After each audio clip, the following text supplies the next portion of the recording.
Nah pertanyaannya, sudah khusyukkah sholat kita? Ibu-ibu, Bu, udah khusyuk belum sholatnya? Ibu-ibu lebih khusyuk mana? Waktu sholat atau waktu dandan?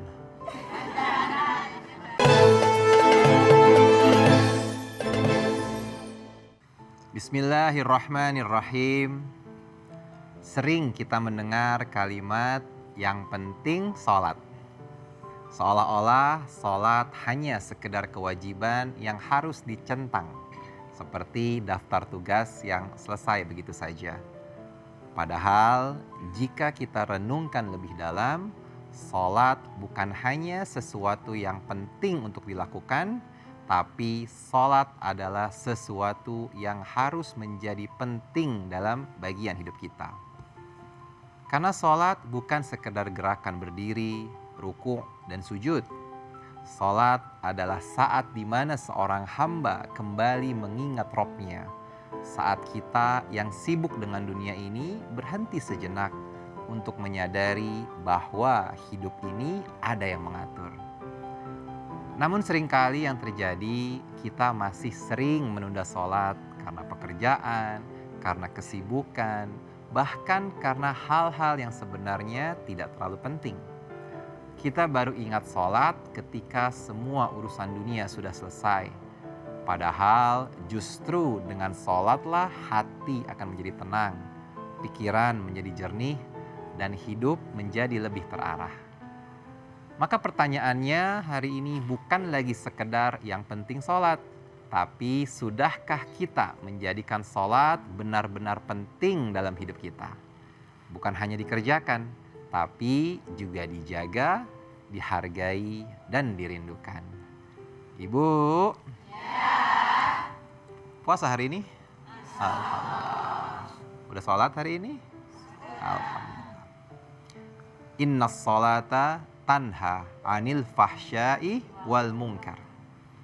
Salat dapat mencegah perbuatan yang keji dan mungkar.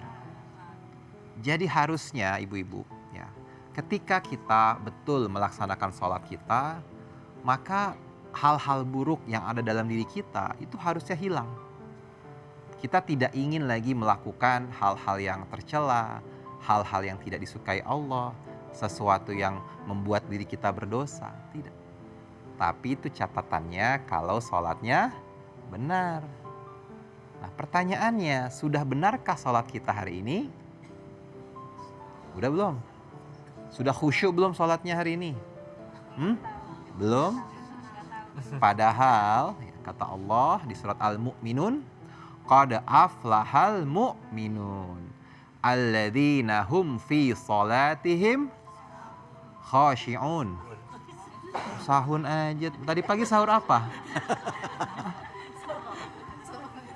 So'un, pantes. Khashi'un, bukan sahun.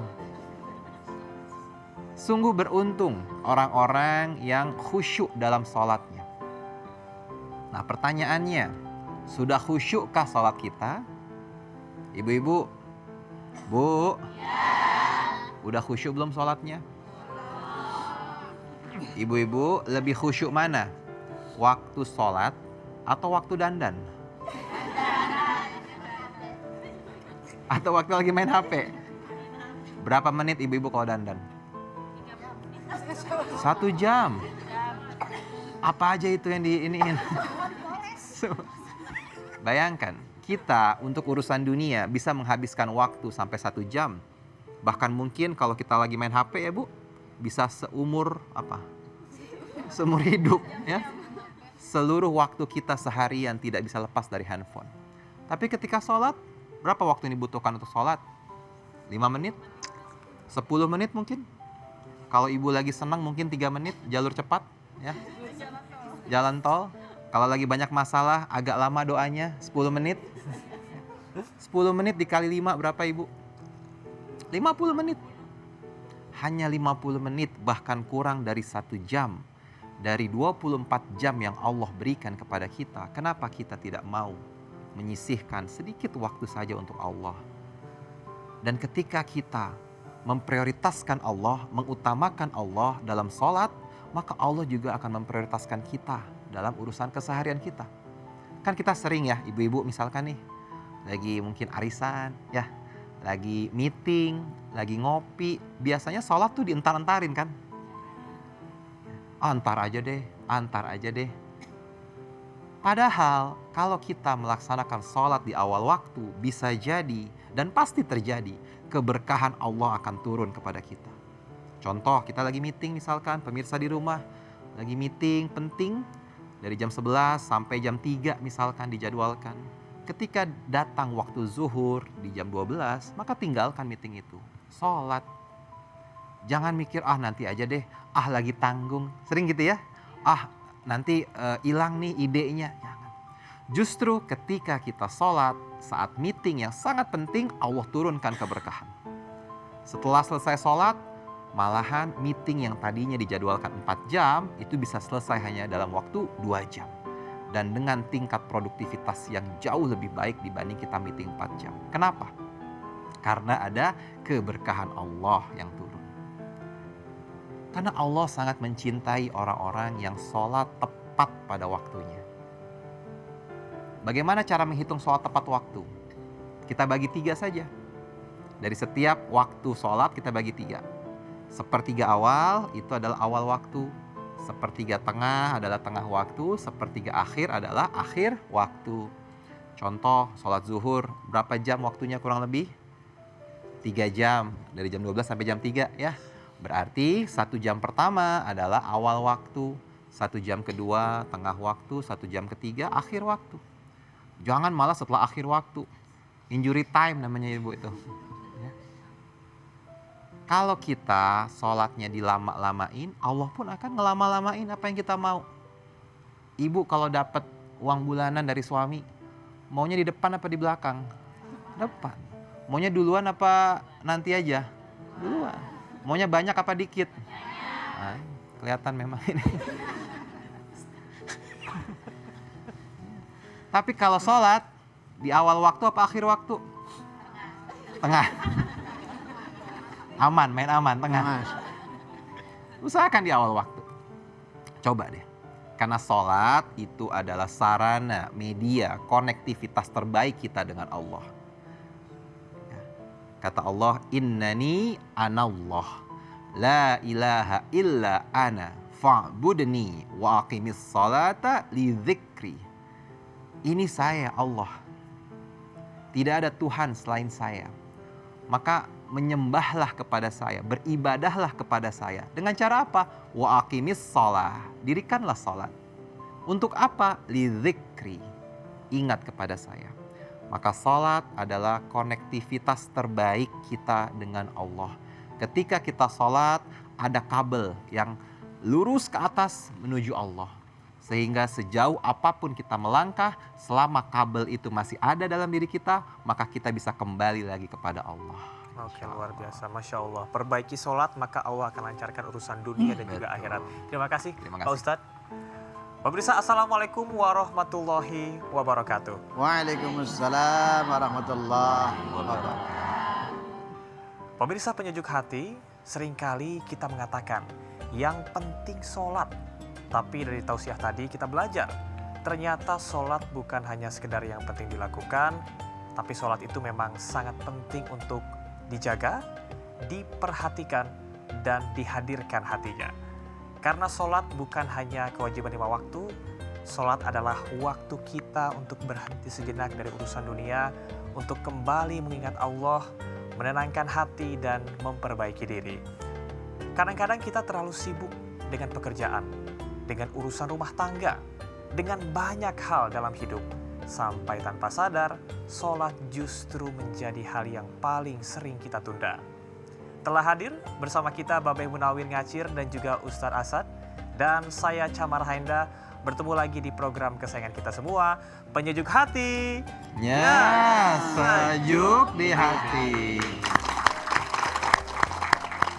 Dan selanjutnya kita akan buka sesi curhat ya. Mungkin ibu-ibu di sini ada yang punya pengalaman sering nunda-nunda sholat, atau bahkan sampai sekarang kita ingetin bareng-bareng ya. Langsung saja, ada yang mau curhat? Oke, silakan Ibu sebelah sini. Ya, monggo sebutkan nama dan asalnya, Bu. Terima kasih. Bismillahirrahmanirrahim. Assalamualaikum warahmatullahi wabarakatuh. Waalaikumsalam warahmatullahi wabarakatuh. Izin bertanya Pak Ustadz. Saya mempunyai teman yang Masya Allah orangnya sangat baik sekali. Dan menurut penilaian saya beliau juga akhlaknya luar biasa. Dan beliau tuh aktif banget di berbagai kegiatan dan sangat-sangat menjaga kedisiplinan waktu. Cuma yang saya sangat sedih adalah saya kalau lagi bersama dia tidak pernah melihat dia sholat Ustadz. Pernah saya sampai mengajak dia, ayo kita sholat gitu. Tapi dia bilang nanti aja dan ternyata penilaian teman-teman yang lain juga tidak pernah melihat dia sholat. Nah, jika ada keadaan seperti ini, bagaimana ya Ustadz menyikapinya dengan kondisi dia yang Masya Allah akhlaknya bagus, kedisiplinan juga bagus dan aktif di berbagai kegiatan, tapi dia tidak sholat Ustadz. Oke. Ya, baik, terima kasih. Assalamualaikum warahmatullahi wabarakatuh. Waalaikumsalam warahmatullahi wabarakatuh. Beh, dari Bu Nila katanya punya teman disiplin banget ya. Mungkin soal kerjaan atau yang lain ya Bu ya, tapi nggak pernah lihat sholat. Udah diajakin juga nih Beh sholat, tapi tetap nggak mau Beh. Gimana Beh? Bismillahirrahmanirrahim. Ibu, Ya, kita diwakilin pertanyaan dari temennya Ibu nih. Inilah, Masya Allah. Tadi sudah mendengarkan guru kita menyampaikan tentang bab sholat ya. Nah, ini ada yang jadi permasalahan. Orangnya aktif, kemudian baik, terus kemudian begitu aja jalan bareng-bareng, begitu diajak sholat, nembak mulu ya Bu ya. Iya nembak mulu kan. Masuk sholat Ada aja alasannya, Be. Tar kan nembak mulu kan.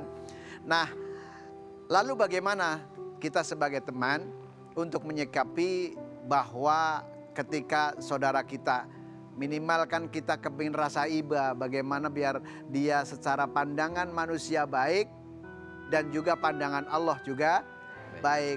Namun kadang-kadang pandangan Allah baik belum tentu menurut pandangan kita baik, ya enggak? Nah, ketika kita memberikan nasihat kepada temannya, apalagi sudah dewasa, batasan orang menjalankan perintah kan setelah laki-laki itu balik sampai sudah bisa membedakan antara yang hak dan yang batil. Nah, karena mungkin hati kecil kita rasa kepingin berbuat baik kepada teman, namun kadang-kadang teman kita nerimanya Bo, nerimanya kadang-kadang so alim gitu ya. Ada yang begono?